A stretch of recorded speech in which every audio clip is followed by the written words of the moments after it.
Hey guys, what is going on? This is the 4th Gen Gamer here, bringing you guys, well, you know what? Fuck it. Let's do more Sun and Moon news. Let's release more evolutions and game modes, and release a demo, cause fuck it. We're gonna release so much news every other goddamn week, and it's too much hype. It's too much hype. I mean, shit, guys. We got another Pokemon Sun and Pokemon Moon trailer here, so we're just gonna run through it. I'll give you my thoughts on a little bit of everything here, and I mean, fuck, alright? We got some evolutions. We have the middle evolutions of the starter Pokemon, and honestly, it has changed my thoughts on them quite a little bit. So we'll start with Rowlet's evolution, the first one that they showed, and its name is Dartrix. This, you know what? It's not bad. It's not bad. Honestly, for a middle evolution Pokemon in terms of starters especially, usually are very bleh, and we see that a little bit here, but not as much in this generation. Not at all. So, Dartrix, it looks cool. It loses its cuteness, at least how much cuteness it had with Rowlet. And you know what? It retains that grass flying, which isn't very surprising. And you know, it just looks like a cool Pokemon, you know? I feel kind of the same about Rowlet's chain. You know, it's cool. And you know, it's cool because it maintained a certain level of awesomeness. You know, for a middle evolution, it ended up being not too bad. I don't really feel that passionate about it, like it's the most insane thing in the world, like Rowlet I love, you know, but at the same time, middle evolutions usually are terrible. And you know what, this whole gen, to be honest, all three of these middle evolution starters are not that terrible, and Dartrix is not bad. It's not bad at all. And you know what? I like it. It's cool when they show, you know, it in like a Pokemon Refresh. That's like the Pokemon Ami of this generation. You know, its eyes kind of opening like, holy shit, what the fuck's happening? So, it's a cool Pokemon. I like it. And you know what? I still love Rowlet. But it might not be my favorite anymore as a whole. Because we have Litten's evolution, which is Torracat, which is hands down my all-time favorite middle starter evolution. Starter evolutions, like I have said in this video so far, are usually terrible in terms of the middle evolution. They're very... it's weird, it's awkward half the time, and it just doesn't feel right. This Pokemon, Torracat, is making me borderline Team Litten, and I hate Litten. I mean, I don't hate it, but just comparatively speaking, Litten is not the best. I don't like it. I don't love Litten, but Torracat, look at this thing. It's like, it has a certain level of, like, cuteness, but, like, badassery at the same time, and I don't know how they did that, because that's really hard to do without getting like some awkwardness. Like, for example, like Shinx. Okay, don't tell Sin I said this, but Shinx is pretty cute, and you know what? Luxray's a badass, so they bridge it with Luxio, and Luxio is kind of just awkward. It's like it doesn't belong there. But in this case, Litten is kind of cute or whatever, you know, it doesn't look that badass. It's a little adorable cat. And then you have Torracat, which is like that fusion, but it feels right. It just does. And I love it. I really, really, really do. And then finally, we have Popplio's evolution, and I'm still really trying to figure out how I feel about Popplio right now, because Popplio was my second favorite until this, and you know, now it's my least favorite as a whole. And I, going into this whole thing, at first was Team Popplio, and then I kind of fell. I don't know. But anyway, its evolution is Brionne, and you know, once again, I don't know how to feel about it. It's a really weird... It doesn't feel like a water starter. It feels like a random water type Pokemon. Give it like, you know, maybe like an underrated water type Pokemon, but like something that you just find in like the middle of the game. It doesn't really feel like... It doesn't feel like a starter. It just... I don't know, something about it. Maybe the final evolution will change my feelings about it, but, you know, I feel like it's going in the wrong direction, Popplio. I feel like it is. I mean, whatever they're trying to do, they're not doing a bad job of it. You know, it's not a bad Pokemon, it's just, I'm not feeling that, you know, charisma that I usually get from, you know, a water starter like Greninja, you know, Froakie, like, that whole line is, you know, not bad. And even, Frogadier. Frogadier is actually a really good middle starter as well. Like, you know, overall, you know, the water starters have been a lot better overall. I mean, Oshawott was a little bit of an exception, but, you know, I'm not really feeling Popplio too much. You know, this Brionne is making me more feel like that, you know? Either way, those are the starter evolutions, so that is super cool. Overall, though, all three of them are pretty much fantastic. Overall, just comparatively speaking, I love them. I think they're fantastic, and I'm excited to use all three of them nonetheless.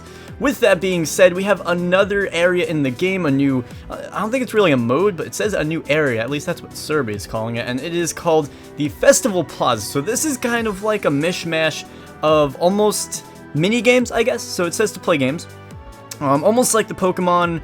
I think it's the World Championship or something. I forget what it was, but in Heart Gold, Soul Silver, something along those lines. Except you could play it and earn coins, and you could buy items in different shops and stuff. And it seems like it actually a pretty good, side quest. Not even a quest. It's just something that's always there. We haven't really had anything like this exactly. It's kind of just taking a mishmash of different modes and putting them together, and at the same time, that is where you will be able to trade and battle other people, and that's making me wonder what they're going to do with Wonder Trade, because we've had so much stuff confirmed from 6th Gen in one way or another, except for Wonder Trade, and I guess that'll carry me over to the next point here. Mega Evolution's back, so that's great. Another thing from 6th Gen that's brought back, and that could only hopefully signify, hey, maybe they're bringing back Wonder Trade. I really want Wonder Trade, so I do want to just throw in from the past thing, the Festival Plaza, by the way. It does say that there's going to be missions that you could follow, so I guess it is kind of like a bunch of like side quests and extra little things that you could do, so hey, I'd love to make some videos on that if I can. Do some mini games and whatnot. That would definitely not be a very bad thing. With that being said, we have so much news. I try to get these videos up kind of shorter, but like you just can't with this. Unless you're just like boom, boom, boom, boom, boom, you're done. Like you can't do that though. It's like there's so much news. So anyway, like I said, Mega Evolution's back. Nothing really specific with that besides, hey, it's back. Woo! So that's cool. I guess you'll be able to find the Mega Stones throughout the, little region. I don't know how else they would do that. Maybe you buy them. Who knows? But hey, it's back, and that's really, really cool. There's also another game mode. Guys, you remember we have so much other stuff in addition to this. Like we have Pokemon Snap in the game, and we have the Festival Plaza, and the Pokepelago, and Pokemon Refresh, and so much other stuff. So, you know what? Whatever. Yeah. Pokepelago, like I said. So this is another mode. This is used to pretty much get more stuff out of the game, meaning you can use Pokemon that are in your PC to go to other islands. So it's almost like a mini game as well. Think of it as like a daycare, actually. It really is like a daycare, just a lot fancier and a little bit more functionality, I guess. So on one of the islands, Isle of Beans, I'm gonna have to learn how to pronounce all of this, by the way. You can find wild Pokemon. It'll attract wild Pokemon that could possibly join your PC, and there's Isle Afun, which is for items. So pretty much like a little bit more of a diverse daycare center in functionality, which is pretty cool. I mean, they're really throwing their all at this game. I gotta give it to them. They are really throwing a lot into this game, just a lot of random stuff, and I'm wondering how much is all of this extra stuff gonna be used. But you know what? Hey, I'll embrace it, and I'm excited for it. With that, this is another humongous piece of news, and I'll tell you why it's humongous in a minute. We have a demo. We have a demo, guys. We have a special demo, and actually, it is going to be, I believe, without an access code, so you can just download it straight from the eShop. So the eShop is going to be a kind of a shitstorm, a little bit of a shit show that night, but you know what? Hey. Everyone's going to be able to get the demo, at least that's what I've heard, so that is a good thing. And that will be October 18th this year, so any Pokemon on there you can transfer over, at least Ash Greninja. Yeah, I don't know, I don't think you can really catch anything else. I don't know the specifics of the demo, to be honest. I don't think anyone knows a whole lot of specifics. But except for this, like I said, guys, we got Ash Greninja. Ash Greninja is going to be part of the demo, which is kind of awesome. So, I don't love Ash Greninja, but the fact that we get that in-game, that in itself is super duper cool. So either way, why is it super duper important that we get Ash Greninja? Why is it super duper important that we get the demo? I'll tell you why. So if anyone knows the software, the program on your computer that's called PKHex. This is a program that allows you to edit your save game from Pokemon X and Y and Omega Ruby, Alpha Sapphire, and that is how you can generate, Pokégen, Gen Pokemon, and that's also how I would do an egg lock. So you guys would make files, make Pokemon files on the program, and then send them to me. So as of right now, obviously there's no support on PKHex for the Gen 7 games because we don't have anything from it.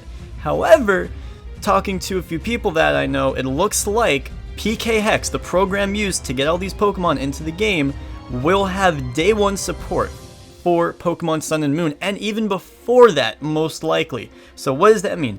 That means that I will be doing 2 egg locks I'll be doing 2 egg locks. I'm not going to give specifics on what those egg locks are. They each have something special about them. But pretty much, I'll be able to do the Send Me Eggs video for that. I will be able to do Send Me Eggs videos well before the game comes out, in theory. In theory, that means, alright? So, pretty much, we're going to have egg locks right out of the box. That's the theory, at least. And that's what I was planning on doing, and the special demo here only solidifies that, which is really awesome. So, anyway, with that little mini announcement, hey, there you go. Sun and Moon. Gonna have some egg locks popping, and we're gonna have some Send Me Eggs hopefully within the month. Within a month and a half, that would be great. So anyway, guys, let me know your thoughts on all of this news. Once again, an insane amount of news down in the comment section. I want to hear your thoughts, and I'll reply. I always reply to you guys. I try to reply to as many people as I can. If not within the first day, then, you know, in a few weeks, I go around and I reply to everything. So anyway, thank you guys so much for watching. If you did enjoy, hit the like button, subscribe if you are new, and I will see you guys in the next video. So next time, I'm out. Peace.